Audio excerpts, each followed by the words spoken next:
Gece çöktü üstüme, sessiz sabahlarım var.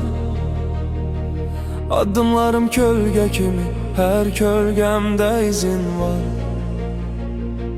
Karanlığın içinde itmişem özümle.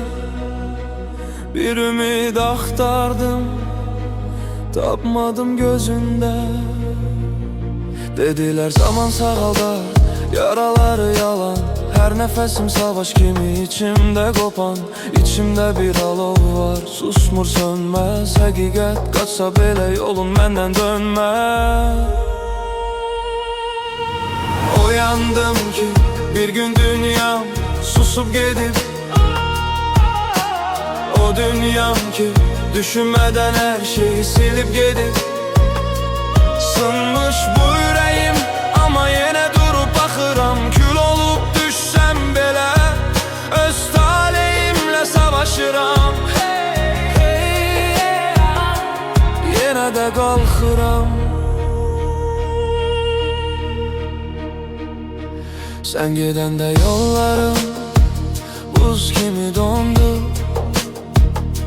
Sözlerin kulağımda kaldı, bir ses oldu.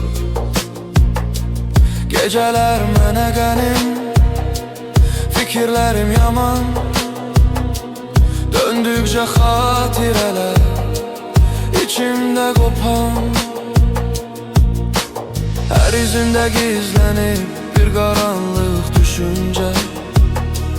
Bakışın kalbimde açtı yaralayıqam mən buna sence. Ama bil yoluma dönmərəm heç vaxt.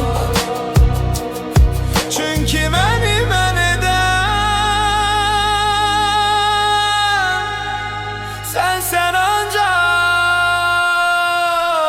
Oyandım ki bir gün dünyam susup gidip, o dünyam ki düşünmeden her şeyi silip gidip. Dağlar üstüme çökse bile ben yine ayaktayım. Bu taleyi ben yazmadım, son nefesime kimi dayanaram.